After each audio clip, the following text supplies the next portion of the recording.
पंजीकरण करवाना, log in करें, पासवर्ड भूल जाना। मुख्य पृष्ठ।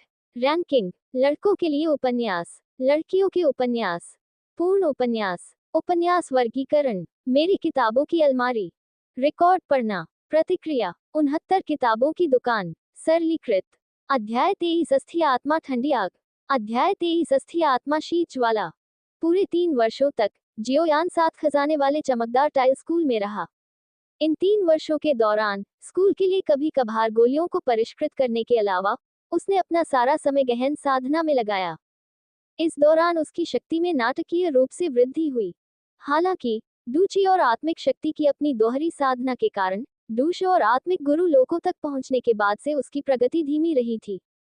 अन्य आत्मिक गुरुओं, जो केवल साधना पर केंद्रित थे, की तुलना में वह बहुत अधिक विचलित था। इसके अलावा आत्मिक शक्ति और डूची की दोहरी साधना का कोई अनुकरणीय उदाहरण नहीं था, इसलिए उसे स्वयं ही कई समस्याओं का अनुसंधान और समाधान करना पड़ा। इन परिस्थितियों में 3 वर्षों में अपनी आत्मिक शक्ति को 7 स्तरों तक बढ़ाकर 20वें स्तर के महान आत्मिक गुरु तक पहुंचना पहले से ही काफी प्रभावशाली था। इसके अलावा उसकी डूची 5 सितारा महान दूषित स्तर 35 तक पहुंच गई थी। ये केवल इसलिए संभव हुआ क्योंकि जियोयान ने खुद पर नियंत्रण रखा और बहुत अधिक गोलियां नहीं खाईं। हालांकि वह एक कीमियागर था, फिर भी जियाओयान अपने शरीर को गोली खाने वाली मशीन नहीं बनाना चाहता था। साधना दृढ़ अभ्यास से ही बेहतर होती है। गोलियां तो बस एक सहायक साधन है और इनका अत्यधिक उपयोग नहीं किया जाना चाहिए। निंग रोंगरोंग भी वर्षों से समझ गया था कि ये गोलियां हैं, कैंडी नहीं। इसके लाभों का स्वाद चखने के बाद वह लगातार जियाओयान से कैंडी मांगता रहा। लाचार होकर उसके पास इस छोटे शैतान निंग रोंगरोंग को बिना किसी दुष्प्रभाव वाली कुछ गोलियां देने के अलावा कोई विकल्प नहीं था। गोलियों को कैंडी की तरह खाने के इस आनंदमय जीवन में इस छोटे शैतान ने साधना में लगभग बिना किसी प्रयास के महान आत्मा गुरु की स्तर तक पहुंच बना ली। कुछ दिन पहले उसे तलवार डोलुओं ने एक आत्मा वलय प्राप्त करने के लिए ले लिया था, जिससे जियाओयान को एक पल की शांति मिली। ये देखकर जियाओयान के चेहरे पर व्यंग्यात्मक मुस्कान आ गई। उस समय उसकी सभी साधना संसाधन जीवन मरण के संघर्षों से अर्जित किए गए थे। यह इतना आसान कभी नहीं था। दूसरों से अपनी तुलना करना सचमुच बहुत क्रोधित करने वाला होता है। इस बीच निंग फैंगजी हाल के वर्षों में 82वें स्तर की आत्मा डोलुओं तक पहुंच चुका था, जिससे उसकी प्रतिभा पर आश्चर्य होता था। अपने विचारों पर लौटते हुए अन्य सामान्य आत्मा गुरुओं की तुलना में जियाओयान को अतिरिक्त आत्मा वलय प्राप्त करने की आवश्यकता नहीं थी। बुद्ध के क्रोध कमल के भीतर की अनगिनत ज्वालाएं स्वर्ग और पृथ्वी से उत्पन्न शक्तिशाली प्राणी थी, एक अर्थ में वे जीवन भी थीं। वर्षों से अपनी योद्धा आत्मा पर शोध और अपनी आत्मिक शक्ति की क्रमिक पुनर्प्राप्ति के साथ जियाओयान का सम्राट ज्वाला पर नियंत्रण गहरा होता गया। इसलिए 20वें स्तर तक पहुंचने के बावजूद सम्राट ज्वाला ने वह बेचैनी नहीं दिखाई जो उसने अपनी योद्धा आत्मा को पहली बार जागृत करते समय दिखाई थी। सम्राट ज्वाला के भीतर की ज्वाला की सावधानीपूर्वक जांच करते हुए अब उसे एक दूसरी आत्मा वलय की आवश्यकता है। इसलिए उसे एक ऐसी ज्वाला ढूंढनी होगी जो अच्छी लगे। जल्द ही जियाओयान को एक ज्वाला मिल गई। यह एक हल्की सफेद ज्वाला थी, जो अनेक ज्वालाओं के बीच अकेली खड़ी थी। ज्वाला के किनारे पर एकांत में घूम रही थी। यह एक भूतिया ज्वाला थी। ये ज्वाला किसी बर्फ की गुफा में होने का एहसास दिलाती थी और एक ठंडी आभा लिए हुए थी। यह अपने शिकार को निगलने के लिए तैयार सांप जैसी भी लग रही थी। इसे देखना बेचैन करने वाला था। हालांकि जियाओयान को असहजता महसूस नहीं हुई, इसके विपरीत उसे एक अपनापन सा महसूस हुआ। इस ज्वाला को अस्थि शीत आत्मा ज्वाला कहा जाता था। ये वही ज्वाला थी जो उसके गुरु याओचेन ने उसे डोकुई महाद्वीप पर दी थी। हालांकि बाद में महान सहस्राब्दी लोकों में जाने के बाद उसने याओचेन के लिए एक अधिक शक्तिशाली ज्वाला खोज निकाली थी, फिर भी इस ज्वाला ने जियाओयान के हृदय में एक मजबूत स्थान बना रखा था। इसके अलावा जियाओयान के मन में और भी गहरे विचार थे। अपने भयानक तापमान के लिए जानी जाने वाली अन्य ज्वालाओं की तुलना में ये ज्वाला बेहद ठंडी थी। बाद में महान सहस्राब्दी लोकों में जियाओयान का अनुसरण करने के बाद इसकी विशेषताओं को सक्रिय करने के लिए इसे लाखों वर्षों की जुबानबिंद रहस्यमयी बर्फ से पोषित किया गया। अस्थि शीत आत्मिक अग्नि अत्यंत ठंडे स्थानों में प्रकट हुई। उसकी उपस्थिति शीतलता बिखेर रही थी और उसकी लपटें बाद में ही प्रकट हुई।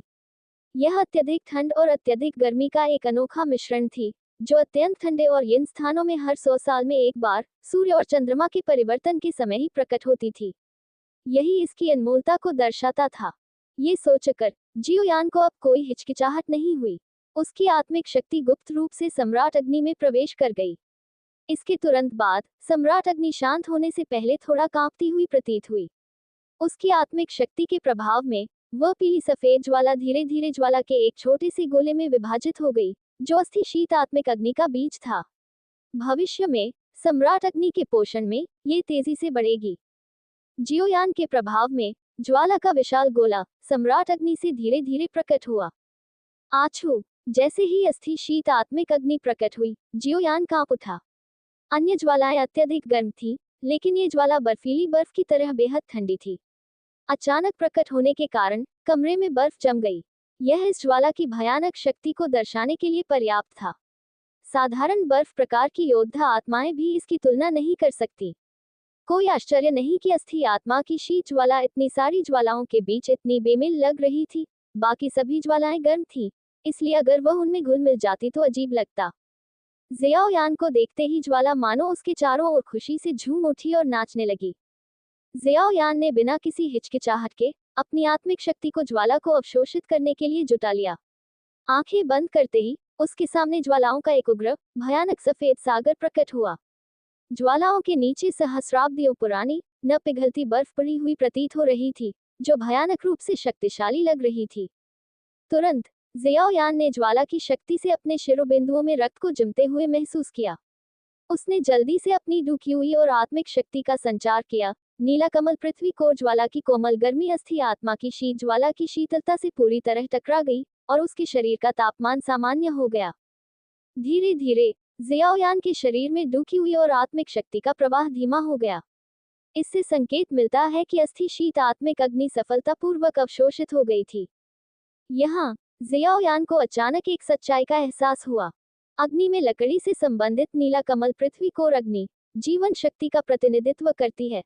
अस्थि शीत आत्मिक अग्नि जो बर्फ से संबंधित है, अत्यधिक ठंड का प्रतिनिधित्व करती है।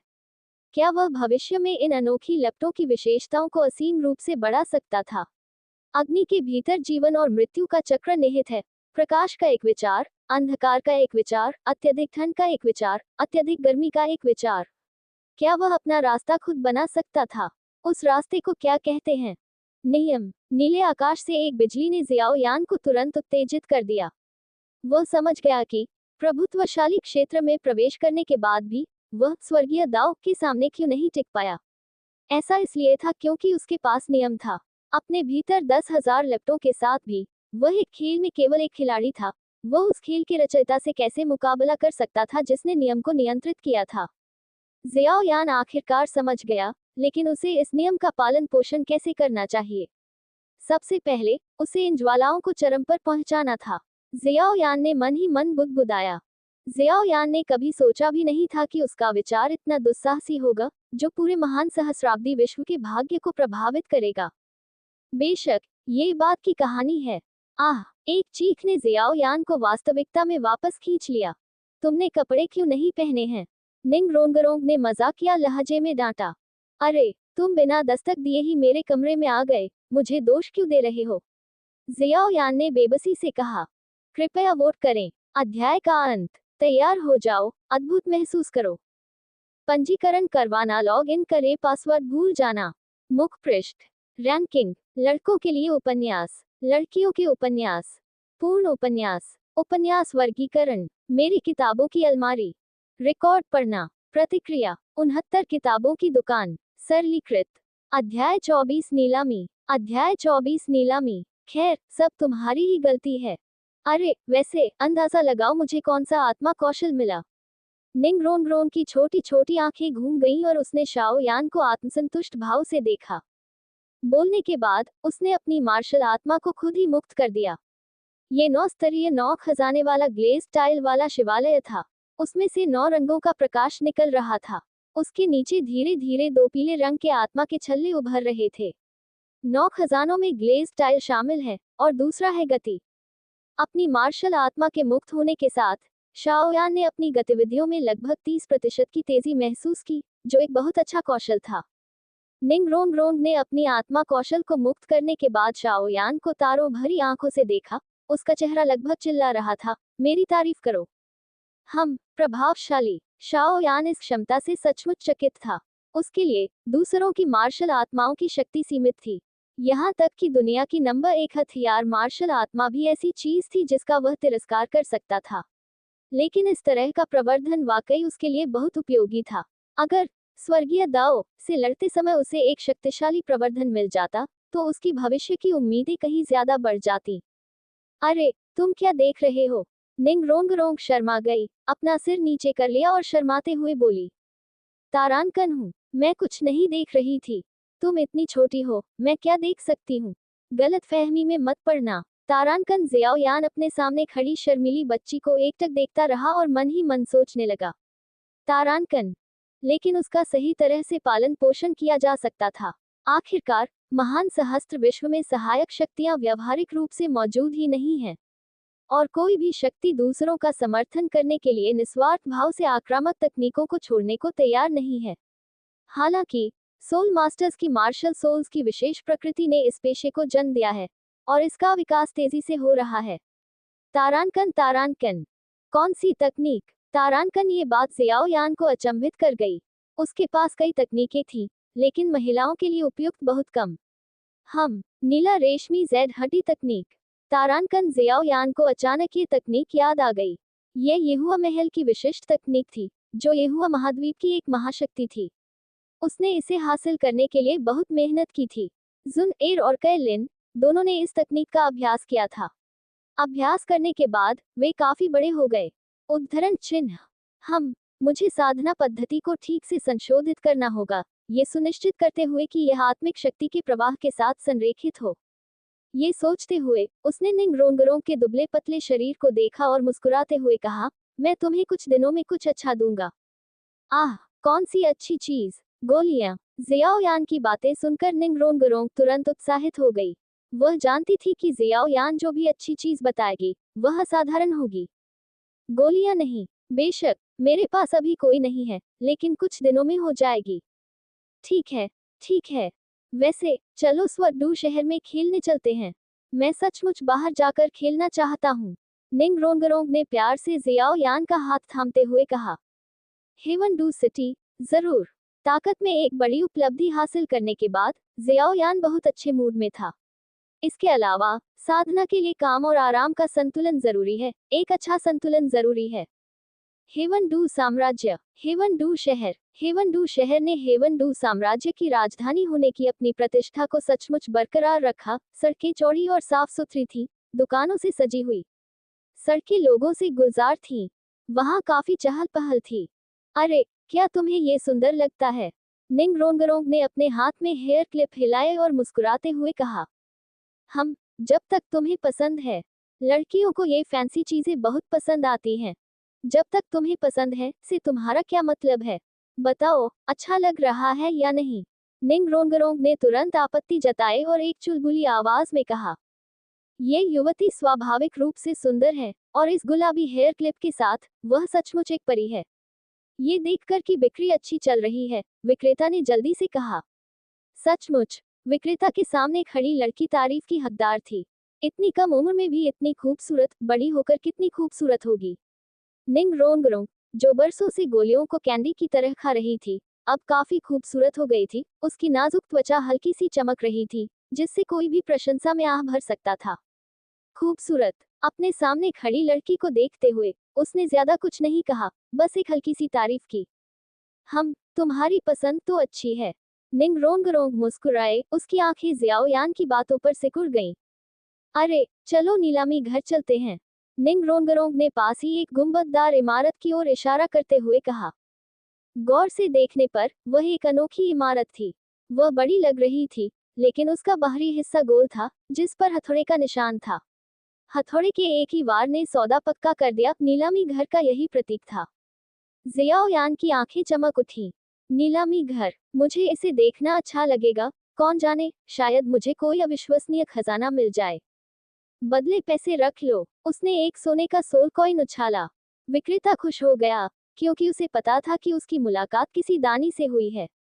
वह साल में सिर्फ 2 या 3 सोने के सोल कॉइन ही कमा पाता था। उसने झट से जवाब दिया, तो फिर युवा स्वामी और युवती, कृपया अपना ध्यान रखें। जियाओ यान के लिए सोने का सोल कॉइन कोई मायने नहीं रखता था, क्योंकि सच कहूं तो उसके पास पैसों की कोई कमी नहीं थी। महान हजार दुनिया में भी कीमियागर हथियार शोधकों और संरचना गुरुओं से आगे निकलकर सबसे ज्यादा मुनाफा कमाने वाले पेशे बन गए। इस जगह जहां सिर्फ जियाओ यान ही कीमिया जानता था, साथ खजाने वाले ग्लेज स्टाइल स्कूल जैसे धनी संप्रदाय के साथ व्यापार करने से उसे स्वाभाविक रूप से काफी मुनाफा हुआ। ये कहा जा सकता है कि उसकी संपत्ति एक साधारण उपाधिधारी डुलुओ से कहीं ज्यादा थी। करीब से देखने पर ही नीलामी घर के आकार का सही अंदाजा लगाया जा सकता था। नीलामी घर लगभग 100 मीटर ऊंचा और 600 मीटर व्यास का था। बेहद महंगे तियानडू शहर में इसका विशाल आकार इसकी समृद्धि की कहानी कहता था। 4 खूबसूरत युवतियां प्रवेश द्वार के सामने खड़ी थीं। ऐसा लग रहा था कि उन्होंने कम से कम मेकअप किया हुआ था, फिर भी उनमें एक शालीनता और गरिमा झलक रही थी। ये सभी युवतियां काफी जवान थीं, सुडौल शरीर, जो उन्हें बेहद आकर्षक बना रहा था। उन्होंने लंबे सफेद कपड़े पहने थे जो उनके शरीर को कसकर ढके हुए थे, त्वचा का एक भी हिस्सा नहीं दिखा रहे थे। उनके सुडौल शरीर को उभारते हुए, उनके सुडौल शरीर को उभारते हुए, उनके सुडौल शरीर को उभार रहे थे। ये धुंधली सुंदरता अविश्वसनीय रूप से आकर्षक थी। जियाओ यान और उसके साथी को आते देख, उनमें से एक युवती धीरे से उनकी ओर झुकी, थोड़ा झुकी और अपनी गोरी त्वचा की एक झलक दिखाई। माफ कीजिए सज्जनों, क्या मैं आपकी कुछ मदद कर सकती हूँ? ओह, हम नीलामी घर के अंदर जाना चाहते हैं। हम जानना चाहते हैं कि वहाँ क्या प्रक्रियाएं हैं, जियाओ यान ने कहा। युवती कुछ हैरान हुई, उसे उम्मीद नहीं थी कि इतने युवा लोग नीलामी में आएंगे। हालांकि उसने उन्हें नीचा नहीं देखा, उनके पहनावे से साफ पता चल रहा था कि वे अमीर हैं। क्या आपके पास नीलामी का लाइसेंस है? नीलामी योग्यता प्रमाण पत्र? यह क्या है? निंग रोंगरों के चेहरे पर एक खालीपन सा छा गया। लड़की हल्की सी मुस्कुराई, नीलामी योग्यता प्रमाण पत्र के लिए आपकी संपत्ति का प्रमाण चाहिए। इसमें भाग लेने के लिए आपको कम से कम 10,000 स्वर्ण आत्मा सिक्के चाहिए। ओह, क्या ये पर्याप्त है? निंग रोंगरोंग ने अपने हाथ में बैंगनी सुनहरे रंग का कार्ड निकालते हुए पूछा। लड़की की पुतलियां सिकुड़ गईं, उसके चेहरे के भाव बदल गए और उसने कहा, बस बस, कृपया मेरे पीछे आइए, सम्मानित अतिथिगण। इस अध्याय का अंत, आपकी परफेक्ट ड्रेस आपका इंतजार कर रही है। नवीनतम जानने के लिए क्लिक करें।